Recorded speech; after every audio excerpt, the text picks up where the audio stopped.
Here's problem 214.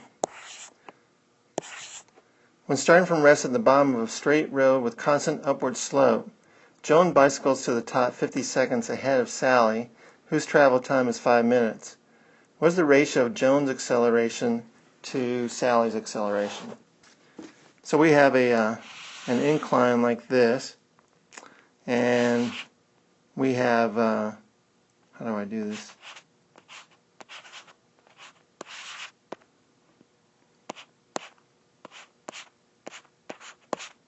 We have Joan, and right next to her we have Sally.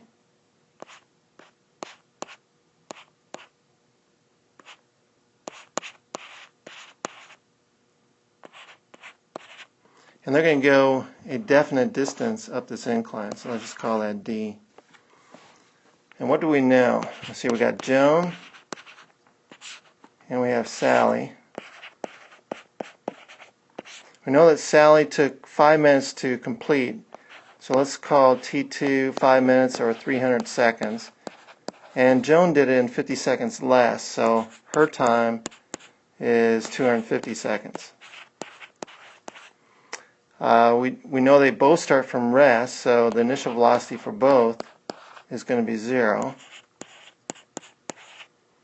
And we don't know their accelerations. Let's call Joan's acceleration A1, but we want to find them.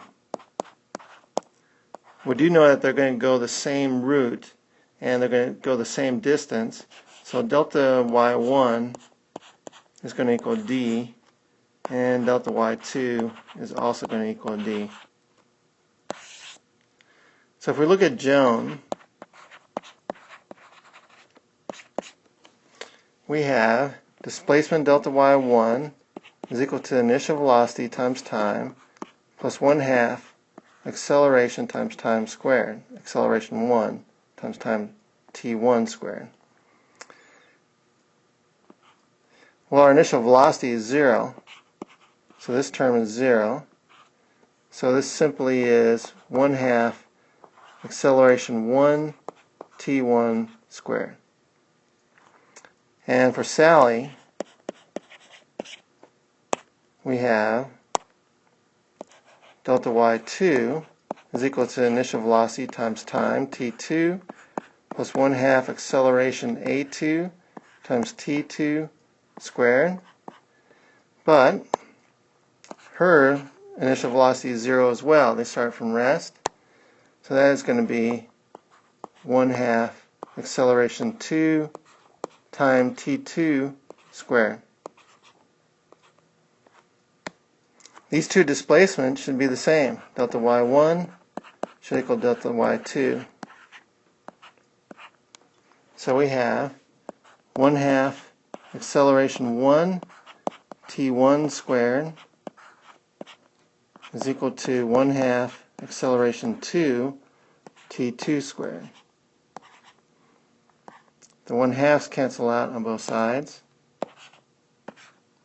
And we want the ratio of Joan's acceleration to Sally, so that's going to be A1, A2. So if I divide both sides by A2, I'll have A1 divided by A2, and then divide both sides by T1 squared, I'll have T2 squared over T1 squared.